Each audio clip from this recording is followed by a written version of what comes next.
तो मैं समय की भी बात कर रहा था, आज थोड़ी सी समय की भी बात कर लेता हूं। तो मैं ये कह रहा था कि बेहद के समय के बारे में जानना क्यों जरूरी है। ठीक है, अब ध्यान देना, आपको दिन के समय का ज्ञान है, राइट। दिनों से मिलके वर्ष बनते हैं, आपको वर्ष का ज्ञान है। वर्षों से मिलके युग बनते हैं, क्या युग का ज्ञान है? शुरू में आ जाओ, मैंने क्या कहा था? दिन का ज्ञान है तो आज के खाने का ध्यान रखते हो, कल का भी रखते हो। वर्ष का ज्ञान है तो भी इस वर्ष का ध्यान रखते हो, अगले वर्ष का भी ध्यान रखते हो। लेकिन युगों का ध्यान नहीं है, ज्ञान नहीं है, समझ नहीं है, तो क्या करते हो? इस जन्म की ही चिंता है, अगले का कुछ पता ही नहीं है, राइट। उसके लिए कुछ नहीं करते। लेकिन जैसे बेहद के समय की समझ आएगी तो आज इसी वक्त से अपने संस्कारों पे काम करना शुरू कर दोगे और ये ध्यान रखोगे कि शरीर तो केवल कपड़ा है, जैसे टी शर्ट बदल रहा हूं ऐसे ये बदलूंगा।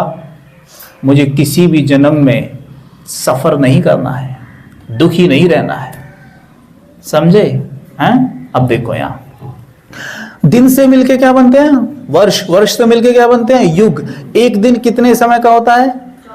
24 घंटे का। कितने पहर होते हैं उसमें? ये प्रकृति का नियम है, उसमें 4 पहर होते हैं। वैसे ही एक वर्ष कितने दिन का होता है?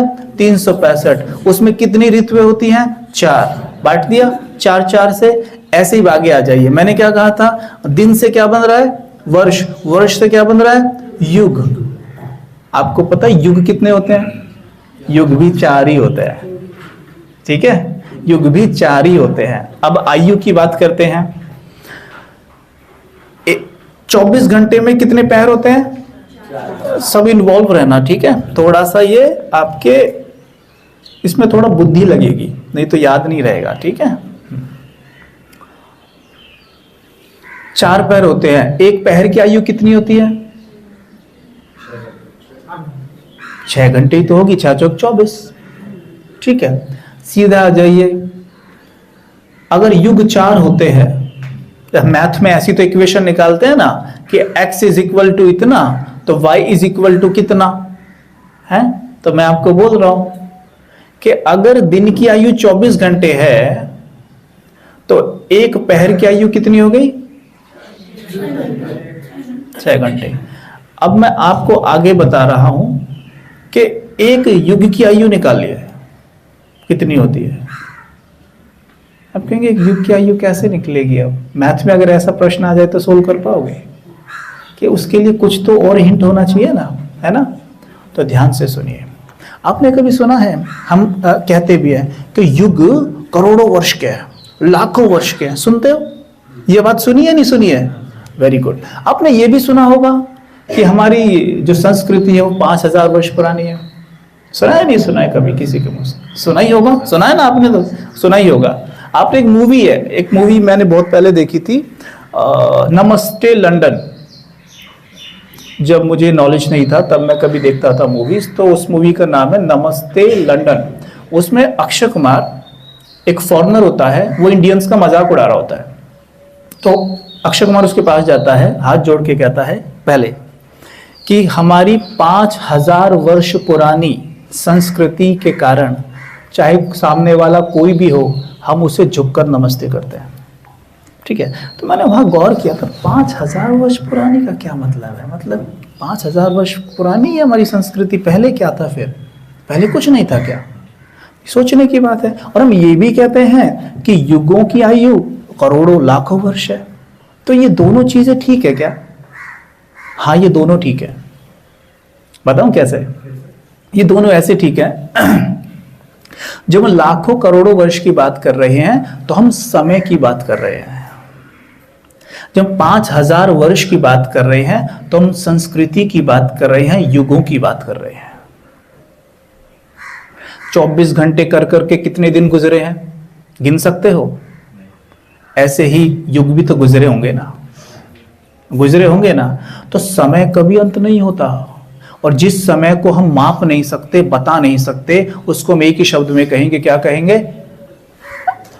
करोड़ों वर्ष पुराने। और क्या बोलेंगे? यही बोलेंगे।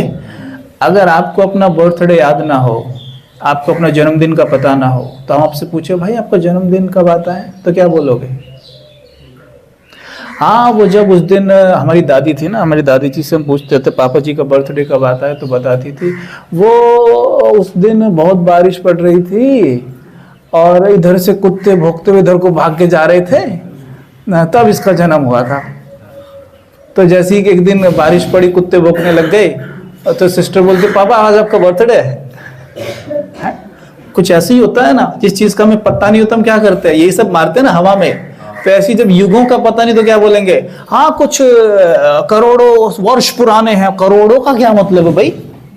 मैं करोड़ों कह दूं, मैं लाखों भी कह दूं, मैं हजारों भी कह दूं, तो भी इसका मतलब यही निकलता है कि मुझे नहीं पता। हजारों का क्या मतलब है ये बता, कितना दिन कितने मिनट का है? हजार भी कितना, हजार एक या दो या तीन, तब मतलब सही बताया जा रहा है। तो जो कहते हो ना करोड़ों वर्ष पुराने, बिल्कुल समय, अभी कहा ना शुरू में, तीन चीजें परमानेंट हैं, आत्मा, परमात्मा और समय। तो समय भी कभी भी अंत नहीं हो रहा, तो वो करोड़ों वर्ष का तो है ही ना, फिर तो करोड़ों का तो हो ही गया, इसमें गलत क्या है?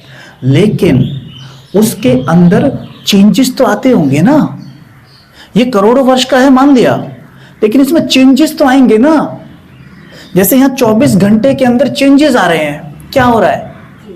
चेंजेस आ रहे हैं ना। 6 घंटे सवेरा, 6 घंटे दोपहर, 6 घंटे शाम, 6 घंटे रात हो रहा है ना।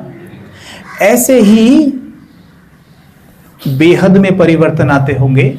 मतलब सतयुग कुछ समय के लिए होता होगा, फिर त्रेता युग कुछ समय के लिए होता होगा, फिर द्वापर कुछ समय के लिए होता होगा, फिर कलयुग कुछ समय के लिए होता होगा, और फिर से सतयुग आता होगा।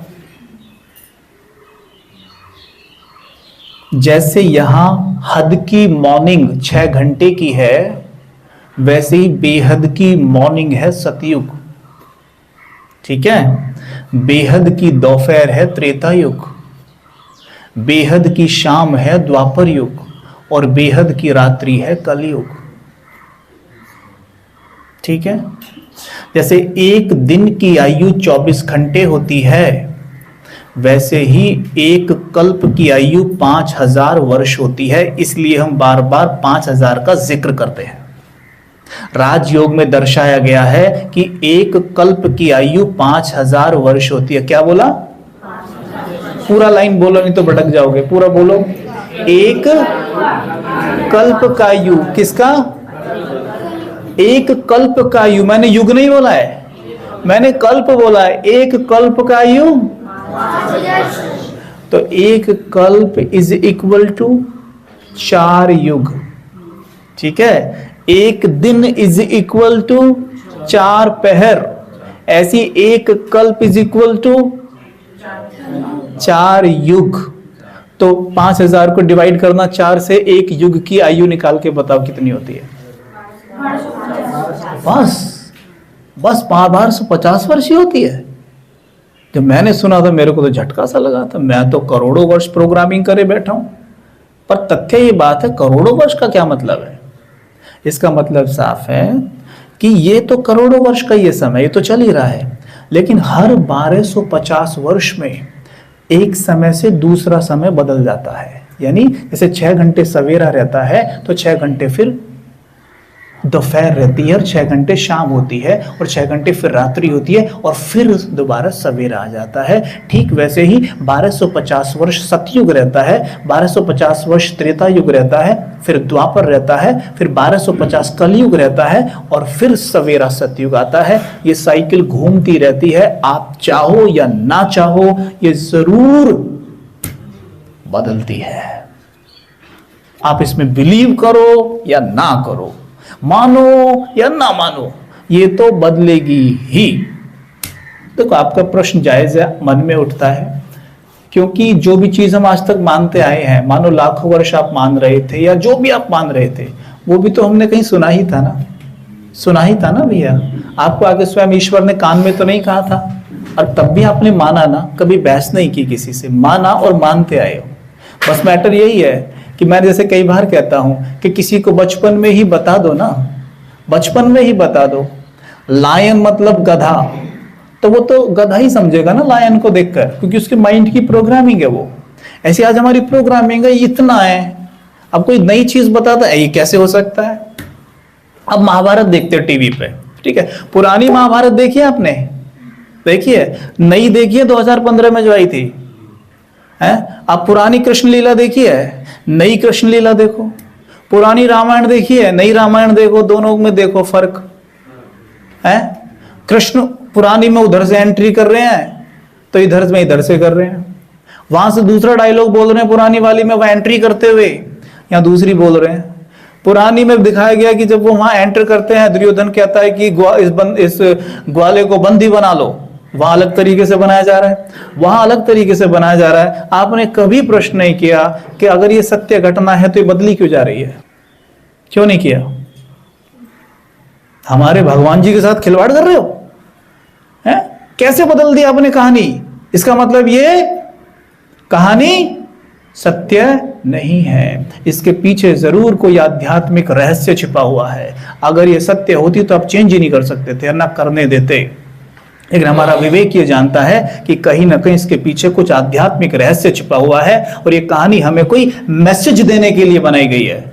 वो मैसेज हमें लेना चाहिए, और हम लेते नहीं है मैसेज, बट टीवी पे देखते तक खुश रहता था, इसने अच्छा बना दिया, इसने अच्छा, बस खत्म।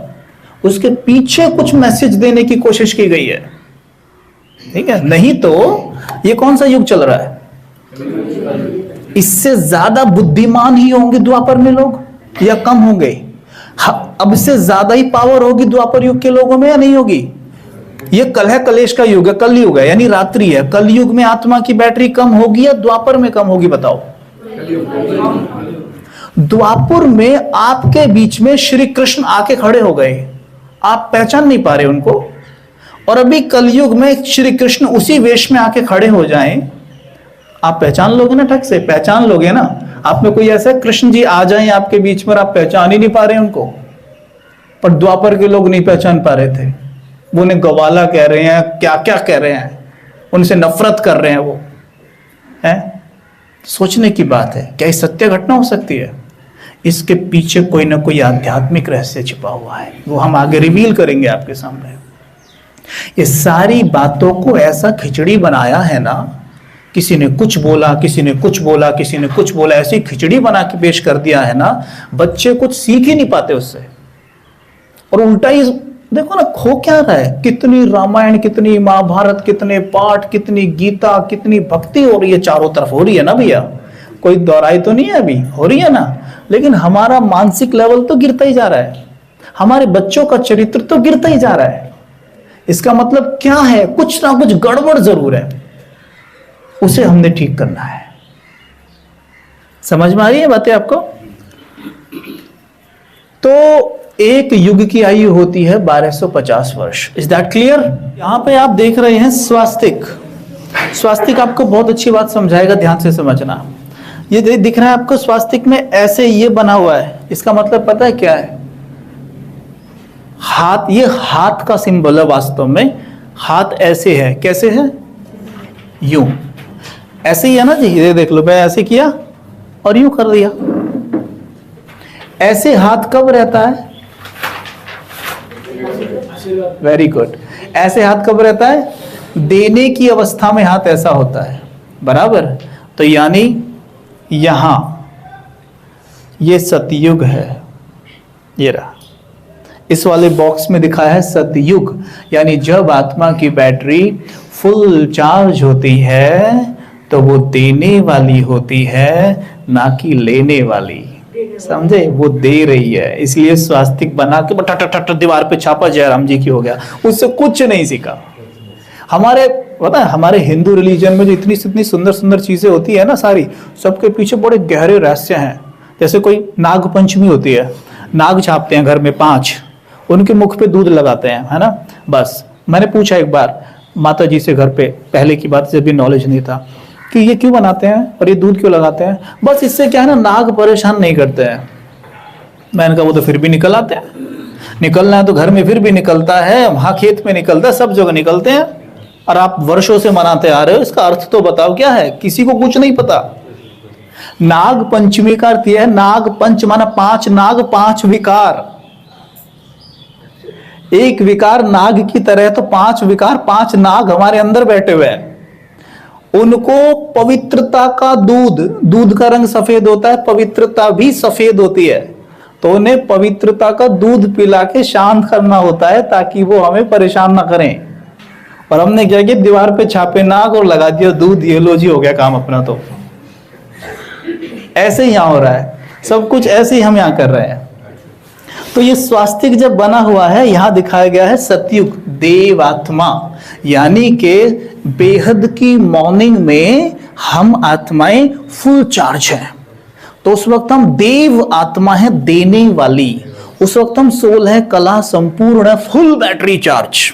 ठीक, इसलिए इस समय को सतयुग कहा जाता है। सतयुग यानी एक ऐसा समय जहां बिल्कुल सत्यता है, यानी आत्मा फुल बैटरी है तो सत्यता है। क्यों? याद करो आत्मा के वो 7 गुण। ठीक, तो जब फुल बैटरी है ना, तो इसका मतलब साफ है कि आत्मा में केवल वही 7 गुण भरपूर हैं। काम, क्रोध, मोह, लोभ नाम को भी है ही नहीं। इसलिए कृष्ण जी, नारायण जी इतने सुंदर लगते हैं, क्योंकि वो उनसे भरे हुए हैं 7 गुणों से, और काम क्रोध है ही नहीं उनके अंदर। ठीक है, आगे देखो क्या आया, त्रेता युग। त्रेता युग, आप गौर करो, यहां पे हाथ लटक गया। यहां पे हाथ कैसे था, और यहां से यहां से हाथ कैसे हो गया, लटक गया ना, ये लटक गया। मतलब अब से अब देना बंद, अब देना बंद। ओके, त्रेता माना जब सत्यता में थोड़ी सी त्रुटि आ गई। सत्यता में थोड़ी त्रुटि, त्रुटि का मतलब होता है कमी, यानी कि 100 से बैटरी 100 से 90 हो गई, त्रुटि आ गई तो 10% कुछ ना कुछ मिलावट तो हुई है। 90 अगर शुद्धता है, 10% अशुद्धता हो गई, पर 10 ही है ना, इसलिए वो 90% शुद्धता को ओवर पावर नहीं कर सकती है। पर क्या कर दिया उस 10% ने, देना बंद, हाथ लटका दिया नीचे। त्रेता युग कहते हैं इसलिए इसको, त्रुटि आ गई थोड़ी सी सत्यता में, त्रेता युग, और ये लटक गया नीचे आपका स्वास्तिक, देना बंद, यानी स्व की स्थिति ये हो गई। ओके, अब इधर आ जाइए, यहां पे क्या कर दिया, अब हैंड क्या है, यहां पहले ऐसे था ना, अब इसका उल्टा है ना, तो ऐसे हो गया। लाओ निकालो यानी अभी हमने मांगना शुरू किया है। ओके, मांगना शुरू किया। दुआपुर, नाम देखो, दुआपुर माना दोपुर बन गए। दोपुर, दोपुर मतलब आपको पता, इन दोनों युगों में हमें याद रहता था कि मैं एक आत्मा हूं, शरीर नहीं हूं। लेकिन यहां क्या हुआ, आई जब दुआपुर तक पहुंचे, अब मैं कंफ्यूज रहती हूं, कभी कभी खुद को आत्मा भी समझती हूं, कभी खुद को शरीर ही मानती हूं। दोपुर बन गए। ठीक है, इसका जो कल हम सीढ़ी का चित्र समझेंगे, उसमें द्वापुर का एक और अर्थ है, वो मैं चित्र के साथ आपको समझाऊंगा। ये हो गया। ठीक, यहां पे हम मांगने लग गए। अब क्या मांग रहे हैं, जब आपके मोबाइल की बैटरी 100% है, कभी चार्जिंग पे लगाओगे, 90 है लगाओगे, लेकिन 50 रह गई तो क्या करोगे, लगा दोगे। कभी कोई आप में लगा भी सकता है और कोई नहीं लगाएगा, काम चला लेगा। तो यहां हम क्या कर रहे हैं, मांगना शुरू तो कर दिया है, पर बहुत जोर से नहीं मांग रहे हैं। हम में से जो कोई मांग रहा है हमें मिला तो ठीक है, नहीं तो छोड़ो। तो हम यहाँ मांग रहे हैं, ठीक है, मांग रहे हैं, मिला तो ठीक, तो हम कुछ को मिल भी जाता है। अब इनमें क्या होता है, जैसे हम द्वापर युग में आए, मांगना शुरू किया, तो बैटरी जब लुप-झुप कर रही है, थोड़ी लुप-झुप नहीं, सॉरी 50% है, तो परमात्मा कुछ बैटरी बैकअप्स को भेजते हैं। एक होता पावर हाउस, एक होता बैटरी बैकअप, समझ में आ रहा है आपको, पावर बैंक है ना, एक होता पावर हाउस, एक होता पावर बैंक। तो परमात्मा क्या है, पावर हाउस है खुद, वो खुद तो नहीं आते, लेकिन पावर बैंक्स को भेजते हैं। तो पावर बैंक में सबसे पहले 1250 गया तो कितने वर्ष निकल गए, 2500 गए। जब 2500 निकल गए तो इस पॉइंट पर सबसे पहला पावर बैंक आता है इब्राहिम, यानी इस्लाम धर्म के स्थापक इब्राहिम, इस पॉइंट पर आते हैं। आज से यहां लिखा हुआ है, ये लिखा है यहां पढ़ के सुनाता हूं। इब्राहिम द्वारा आत्मिक बल से स्थापित इस्लाम धर्म वंश कुरान 2500 वर्ष पहले। अब आप गौर करिएगा, यहां से यहां तक 2500 वर्ष निकल चुके थे, और मैं जिस पॉइंट पे खड़ा हूं मैं वहां से बोल रहा हूं कि 2500 वर्ष पहले आए थे। तो इसका मतलब 2500 कितना हो गया? 5000। गौर करना, अंत में कुछ राज की बात निकल सकती है। 5000 वर्ष। तो यानी यहां पॉइंट पे मैं खड़ा होकर कह रहा हूं कि 2500 वर्ष पहले इब्राहिम आए थे। और फिर मैं इस पॉइंट से फिर यह भी कह सकता हूं कि आज से 5000 वर्ष पहले सतयुग था। यही हो गया ना भाई, यहां सतयुग है ना, तो 5000 वर्ष पहले हुआ। और यहां अगर इब्राहिम है तो वो 2500 वर्ष पहले थे। तो वो आए, उन्होंने आके अल्लाह का ज्ञान दिया। उन्होंने यही कहा कि भाई परमात्मा गॉड जो है वो निराकार है, वो ज्योति है, अल्लाह वो नूर है। जो भी जिनको अच्छा लगा उनका दिया हुआ ज्ञान, वो उनके फॉलोवर बन गए, और उन्होंने क्या किया? एक इस्लाम धर्म की स्थापना कर ली। ये आए थे, ये कोई धर्म स्थापन करने नहीं आए थे, ये कोई इस्लाम धर्म स्थापन करते नहीं आए थे। ये तो भटकते लोगों को भगवान से जोड़ने आए थे। अब जितनी भी यहाँ पॉपुलेशन है यहाँ त्रेता के एंड पॉइंट पे, उनमें से जिनको इनकी बात अच्छी लगी, मानो उदाहरण के तौर पर यहाँ 33 करोड़ पॉपुलेशन है, 33 में से मानो 1 करोड़ को इनकी बात जच गई, तो वो इनके पीछे पीछे चल दिए। अब क्या, फिर सोचा चलो एक धर्म बना लेते हैं। इनके जाने के बाद एक धर्म का नाम रख दिया इस्लाम धर्म। ठीक है, फिर आगे चलते हैं। एक और पावर बैंक आता है, क्योंकि पावर बैंक क्या कर सकता है? पावर बैंक कुछ बैटरीज को ही चार्ज कर सकता है, सारी बैटरीज को तो चार्ज नहीं कर सकता, लेकिन पावर हाउस सबको चार्ज कर सकता है। तो इस पावर बैंक ने कुछों को चार्ज करने की कोशिश की और उसमें कुछ हद तक सफल भी रहा, लेकिन परमात्मा के द्वारा फिर एक और पावर बैंक यहां भेजा गया है। वो है दूसरा बौद्ध, ये महात्मा बुद्ध द्वारा आत्मिक बल से स्थापित बौद्ध धर्म। और इनका जो शास्त्र होता है पता है कौन सा होता है? दंपत। ठीक है, इसके शास्त्र का नाम। और 2250 साल पहले, यानी इब्राहिम के 250 वर्ष बाद महात्मा बुद्ध आए। उन्होंने आके फिर ये सब ज्ञान दिया कि आत्मा परमात्मा जो भी सब सुनाया, और उनके फॉलोवर बन गए आज से 2250। फिर वही मैं बात कर रहा हूं, एक और बैकअप, क्योंकि बैटरी सारी चार्ज तो हो नहीं पा रही है। एक और बैकअप के रूप में आते हैं जीसस क्राइस्ट। जीसस क्राइस्ट आके कहते हैं God father is light, I am his son. आज से 2000 साल पहले, जब से ये इंग्लिश कैलेंडर बना हुआ है, तो आप लिखते हैं 2024, तो 2024 साल पहले जीसस क्राइस्ट आए थे। 2024 साल पहले तब उन्होंने ये आके सारा ज्ञान दिया कि God father is light and I am his son. जिनको अच्छा लगा उनके फॉलोवर बने। क्रिश्चियन धर्म की स्थापना आज से जस्ट 2024 साल पहले हुई है। ठीक है, हम मोटे रूप से 2000 साल कह देते हैं। ठीक है, ये भी कहा जाता है बाइबल में, ध्यान देना सभी, बाइबल में बात आती है कि जब जीसस क्राइस्ट आए उससे 3000 वर्ष पहले भारत पैराडाइज था। यानी 2000 हो गए, 2 में 3 जोड़ो 5000, ये रहा पैराडाइज। पैराडाइज कहते हैं सतयुग को। ये बाइबल में भी आता है, कुरान में भी आता है कि हर 5000 वर्ष में एक बार कयामत का समय आता है, और उनके अनुसार वो समय अब चल रहा है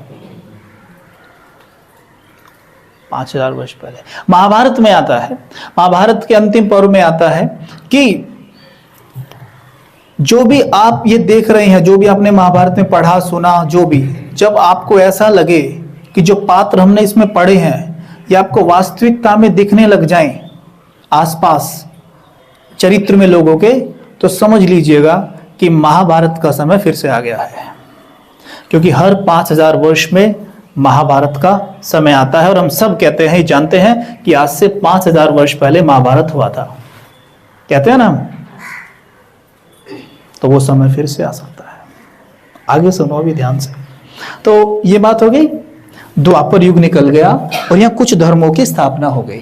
ठीक है, अब देखो, जब एक धर्म होता है तो खुशी ज्यादा रहती है, तब अनेक धर्म बनने लगते हैं तो झगड़े भी शुरू हो जाते हैं। जैसे एक घर में एक मत चले तो यूनिटी रहती है, अनेक मतें चले तो क्या होगा? झगड़े रहने लगेंगे ना। तो यहाँ क्या हो रहा है, आप देख रहे हो चारों तरफ क्या हो रहा है। ये छोटे छोटे मठ पंत्र सब इतने सारे बन गए हैं, तो क्या हाल है? बहुत ज्यादा खिचपिच हो गई है। तो यहाँ तो मांग रहे थे, अब इस खिचपिच में क्या कर रहे हैं? हाथ कैसे हो गया? अब तक तो ऐसे था, अब कैसे हो गया? छीनो। अब तक मांग रहे थे दे दो, अब क्या? छीनो। अब छीनते हैं ना हम एक दूसरे कि भाई घर घर में झगड़े किस लिए है? मतलब पहले तो कहते थे थोड़ा प्यार करो, अब कहते प्यार करना ही पड़ेगा, है ना, करना ही पड़ेगा, खबरदार जो बाहर निकल गया तो ये बात है ना। तो ये है, अब मांग रहे नहीं, छीन रहे हैं। छीनने के युग को कहते हैं कल युग, यानी कलह कलेश का युग। क्लियर हुई ये बात? तो ये है। अब देखो, सुनो, अब ध्यान से सुनना, रास की बात है। जब ये छीनने की बात आ गई, बैटरी बैकअप्स, बैटरी बैंक भेजे गए, जो भी भेजे गए बैकअप्स, उनसे जितना हुआ सो हुआ। यहाँ भी थोड़े बहुत आए, गुरु नानक साहब भी आए और भी आए, उन्होंने भी काफी किया कलयुग में। 500 वर्ष पहले गुरु नानक साहब आए थे, आपको सबको पता है। साईं बाबा भी आए, आज से 200-250 होगा, है ना, वो भी आए अभी, है ना, वो भी यही काम कर रहे थे। ये सब पावर बैंक थे, सबने बैटरीज को चार्ज करने का खूब प्रयास किया, और हम इस रिटर्न में हम उन्हें मानते हैं, पूजते भी हैं, ठीक। लेकिन ये सब पावर बैंक्स थे। परमात्मा ने देखा कि भैया कुछ हाल ज्यादा ही बेहाल हो गया है, अब पावर बैंक से काम नहीं चलेगा, अब पावर हाउस को ना खुद ही जाना पड़ेगा, ठीक है। तो जो बात है ना, यदा यदा ही धर्मस्य ग्लानिर्भवति भारत अभ्युत्थानम अधर्मस्य तदात्मानं सृजाम्यहम्, यानी जब जब धर्म की अति ग्लानि होती है तब तो मुझे आना ही पड़ेगा, तब पावर बैंक से काम नहीं चलेगा, तब मुझे आना पड़ेगा, ठीक। और मैं क्या करूंगा? आऊंगा, अधर्म का विनाश करूंगा। अधर्म का विनाश मतलब जो अधर्म के, अधर्म पता है क्या होता है? अधर्म ये नहीं है कि मुस्लिम हिंदू, ये इनको नहीं, अधर्म माना जो कचरा अंदर भरा पड़ा है, मैं उसका विनाश करूंगा, और मैं सत्य धर्म की स्थापना करूंगा। सत्य धर्म माना सुख शांति पवित्रता प्रेम की स्थापना करूंगा। राइट? एम आई रॉन्ग और राइट? मैं कुछ पूछने वाला हूं, आपसे ध्यान देना। तो मैं इसकी स्थापना करूंगा, सुख शांति पवित्रता प्रेम की स्थापना करूंगा मैं, ठीक है। अब एक बात बताइए, खुद भगवान कह रहा है, मैं तो नहीं कह रहा है बात, ये तो उसने खुद ही कही है, नहीं मनुष्यों ने नहीं कही, ये उसने खुद कही है, ठीक। अब एक बात बताइए, वो कह रहा है कि मैं सतयुग की स्थापना सत्य धर्म की स्थापना करूंगा, जहां सुख शांति पवित्रता का धर्म होगा। ऐसे युग को आप क्या कहेंगे? या कलयुग? सोच लो, देखो फिर फंस मत जाना मेरी बातों में। क्या कहोगे, सतयुग या कलयुग? सारे तैयार है इस बात को कहने के लिए कि जहां सुख शांति पवित्रता प्रेम का राज्य हो, धर्म हो, उसको सतयुग ही कहा जाएगा, कलयुग नहीं कहा जा सकता। राइट? राइट और रॉन्ग? अगर ये बात द्वापर में आके श्री कृष्ण कह रहे हैं, तो फिर द्वापर के बाद कलयुग क्यों आया? क्या श्री कृष्ण द्वापर में आके कलयुग की स्थापना करने आए थे? जब वो कह रहे हैं कि मैं सत्य धर्म की स्थापना करने आया हूं, तो वो कलयुग के लिए आए थे। वो ना आते तो ये तो फिर भी खुद ही आ जाएगा ना। अरे कोई चीज को नई बनाने की मेहनत करनी होती है ना, पुरानी तो वो खुद ही हो जाती है। तो कलयुग तो वो खुद ही आना था, तो क्या गॉड कलयुग बनाने आए थे? ये तो गॉड की ग्लानि है, ये तो अपमान है उसका, उसकी इंसल्ट है कि वो आया और कुछ नहीं कर पाया, वो कलयुग बना के चला गया। तो भगवान का ये करने आया है। इसलिए सच्चाई हमसे थोड़ी दूर है, हम आधी अधूरी बातों को जानते हैं। सच्चाई ये नहीं है, राजयोग में दर्शाया गया है कि परमात्मा कलयुग के अंत में आता है, बिल्कुल कलयुग के एंड में।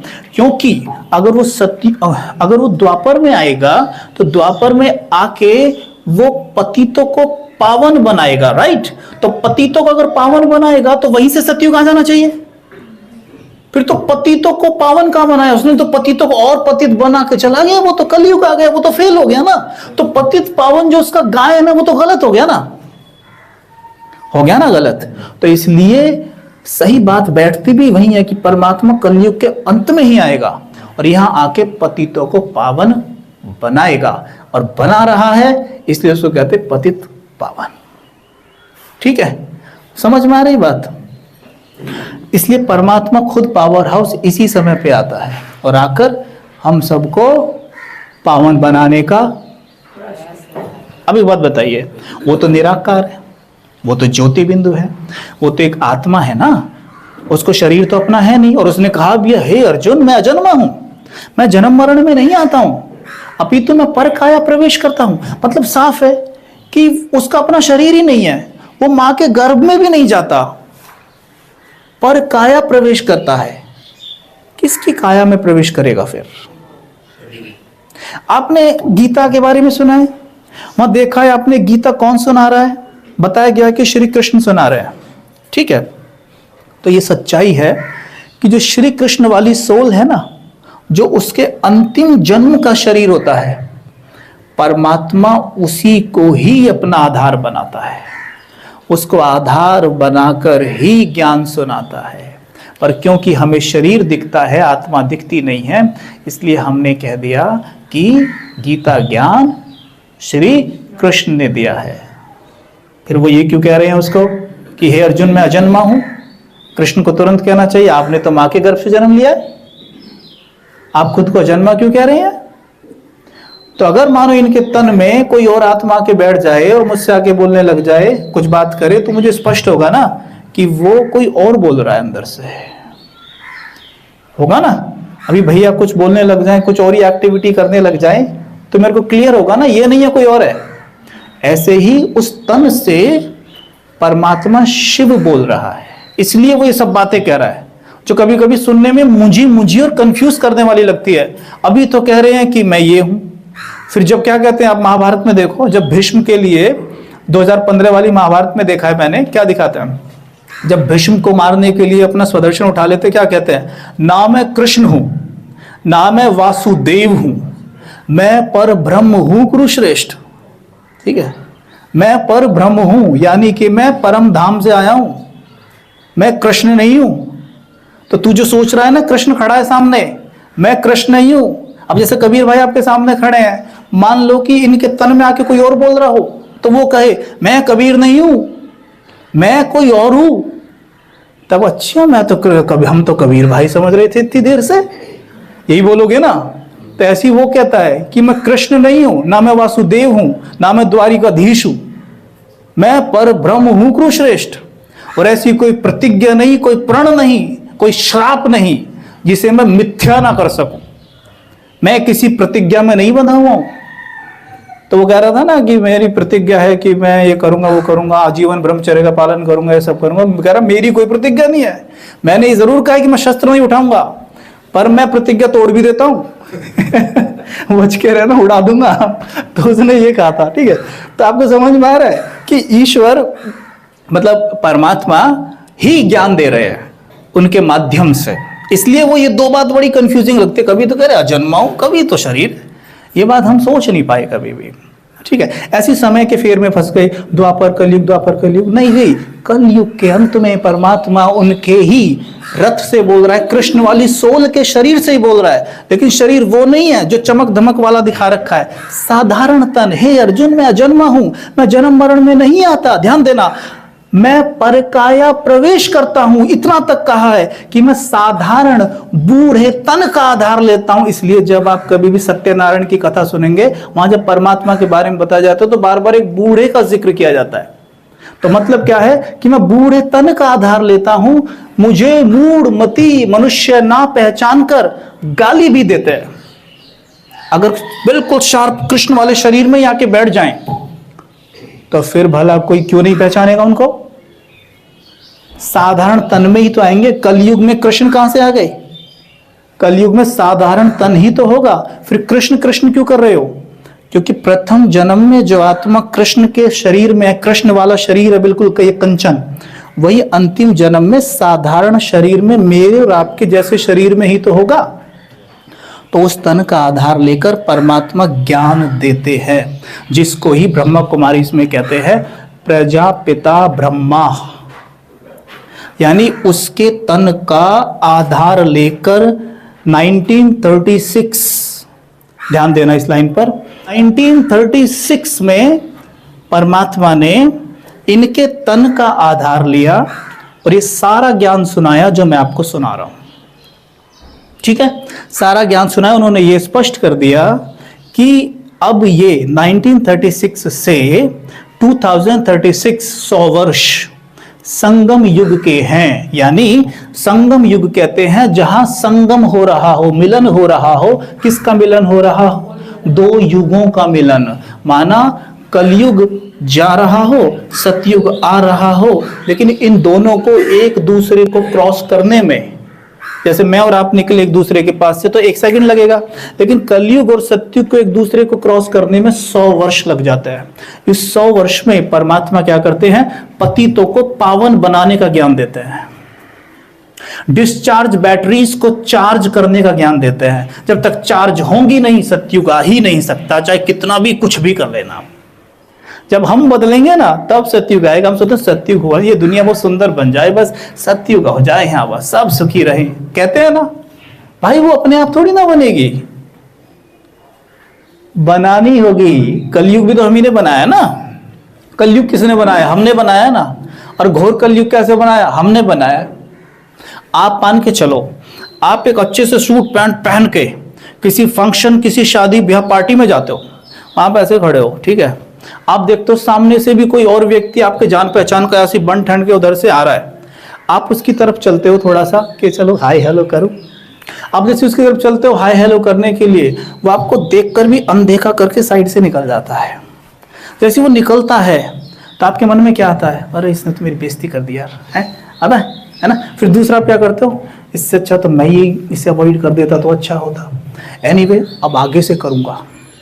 तो उसने आपको हो सकता है किसी कारण से अवॉइड किया हो, उसका ध्यान कहीं और हो, लेकिन मैं क्या करता हूं फिर जानबूझ के उसे देख के अवॉइड करने लगता हूं। वास्तविकता क्या है कि मैंने कल तक मेरे अंदर ये अच्छाई थी कि मैं सामने से जाके लोगों से मिलता था, उन्हें ग्रीट करता था, लेकिन उसकी बुराई को देखकर मैंने अपने आप को और बुरा बना लिया। ऐसी छोटी छोटी चीजों को करते करते करते करते हमने कलयुग को कलयुग से घोर कलयुग बनाया। एक दूसरे को कॉपी करने में लगे पड़े हैं, गलत चीजों में, अच्छी में नहीं करते हैं। जब अच्छी चीजों में कॉपी करोगे एक दूसरे को, तब सतयुग बनेगा। वो ज्ञान आके परमात्मा देता है कि कैसे अच्छाइयों को कॉपी किया जाता है। मैं बताता हूं, सुनो। उसने कहा कि जब तक तुम स्वयं को आत्मा नहीं समझोगे, तब तक तो कॉपी कर ही नहीं सकते हो। तुम तो खुद को शरीर माने बैठे हो। मुझे तो ऐसा लगता है कि थोड़ा बहुत और समय बीतता ना, थोड़ा और समय बीतता, हम अपने आप को अब तक तो शरीर मान रहे थे, कुछ समय बाद जैसे हमारा बैटरी का लेवल गिरता जा रहा है, कुछ और समय बीते हम खुद को पैंट कोटी मानने लग जाएंगे, गाड़ी मानने लग जाएंगे। कुछ हद तक मानने तो लगे हैं अभी, क्योंकि अगर कोई मेरी गाड़ी की बुराई कर दे मेरे सामने तो मुझे रात को नींद थोड़ी ना आती है। तो इसका मतलब क्या, मैं गाड़ी से बहुत अटैच हूं। पर अगर और मेरी बैटरी डाउन हो जाए तो मैं इस हद तक गाड़ी से अटैच हो जाऊंगा कि मैं खुद को हो सकता है गाड़ी ही समझने लग जाऊं। समझ गए? तब परमात्मा को आना पड़ता है कि भैया तुम एक आत्मा हो, तुम शरीर नहीं हो, किस चीजों के पीछे भाग रहे हो। तो ये ज्ञान दिया। अब मान लो कुछ भी चीज आपको यहां समझ में ना आई हो, या कोई भी चीज जो आपके मन में अंदर भरा पड़ा इतना सारा, उसके सामने ही आपको स्वीकार्य ना हो, कोई बात नहीं। मैं आपको एक बात बोलता हूं, आप मान के चलिए, आप मैथ की इक्वेशन सॉल्व करते हैं ना, मैथ सॉल्व करते हैं तो क्या करते थे स्कूल में? पहले मान के ही चलते थे ना, x is equal to y, okay. फिर आपका उत्तर निकल के आ जाता था, ऐसे ही आता था ना। अगर नहीं आता था तो क्या करते थे? नहीं आता था तो क्या करते थे? मतलब जो मैंने माना था वो गलत था, जो मैंने माना था वो गलत था, फिर मैं अपना मानना चेंज करता हूं तब मेरा उत्तर आता है। वैसे ही यहां कर लो, जो चीज को आप तक सुनते आए, देखते आए, सब कुछ करते आए, उसे तो आपने सच माना ही है। और मैं आपसे यह भी नहीं कह रहा कि उस चीज को आप भूल जाओ, नहीं, लेकिन अगले कुछ दिन के लिए, कुछ 21 दिन के लिए आप इस जो ज्ञान आपने सुना है पिछले 5 दिन में, इसे आप मान के चलो ये सच है। मान के चलो ये सच है जो भाई बोल रहे हैं, ये संगम युग है, परमात्मा पढ़ा रहे हैं, तुम एक आत्मा हो, ये सृष्टि चक्र है, ये 5000 वर्ष का युग है, परमात्मा अब ज्ञान दे रहे हैं, अब सतयुग आएगा। भाई ने जो बोला है हम मान लेते हैं कि ये सच है। इसे सच मानकर चल के देखो, आपका प्रॉब्लम सॉल्व होता है या नहीं होता है। अगर आपका उत्तर निकल के आ गया, जीवन में जो समस्या फंसी हुई है वो सॉल्व होने लग गई, तो ये सच मान के चलना, नहीं तो छोड़ देना। कोई फीस तो दी नहीं है आपने कि भाई हमारी तो लाखों रुपए लुट गए और ये तो कुछ नहीं मिला, है ना। इसीलिए परमात्मा निःशुल्क ज्ञान देते हैं। आप ज्ञान लो, इसे कुछ दिन के लिए x is equal to y मान के चलो और देखो आपका प्रॉब्लम सॉल्व होता है या नहीं होता है। हो गया तो सही था, नहीं हुआ तो ये झूठ है, बाकी जो आपके पास है वो तो सच है ही। उसे आपसे कौन ले रहा है? ले रहा है कोई? नहीं ना। मान के चलो ये सच है, अगले कुछ दिन मान के चलो बस, पर मानना ईमानदारी से। अगर उसमें घोटालाबाजी की कोई से ने भी तो उसका जिम्मेवार फिर मैं नहीं हूं, फिर आपका प्रॉब्लम सॉल्व नहीं होगा। मतलब 21 दिन आपको पूरी तरीके से ईमानदारी से भगवान को सामने साक्षी रखते हुए ईमानदारी से जो जो आपको बताया गया है उसी का चिंतन करना है, उसी के बारे में सोचना है और ये मान के चलना है ईमानदारी से कि मैं एक आत्मा हूं। बोलो मेरे साथ, मैं एक आत्मा हूं, परमात्मा शिव का बच्चा हूं, मैं शांत स्वरूप हूं। ये संगम युग चल रहा है,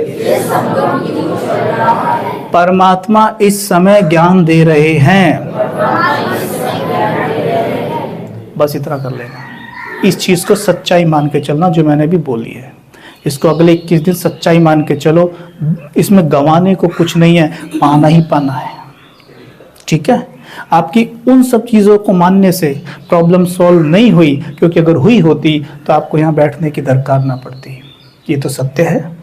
अगर तो अब इससे ट्राई कर लो, और इसमें सबसे बड़ा फायदा ये है कि हमें हमारे जेब से कुछ नहीं जाता, हमने कुछ पाना ही पाना है बस। तो परेशान होने की कोई दरकार ही नहीं है, मिला ही मिला है, कुछ खोया नहीं है। ठीक है, तो ये संगम युग है, इस समय पर परमात्मा स्वयं ज्ञान दे रहे हैं। कल मैं आपको सीढ़ी के चित्र पे इसे और अच्छे से इलेबोरेट कर दूंगा, आपको बहुत बहुत मजा आएगा। ठीक है, ओके।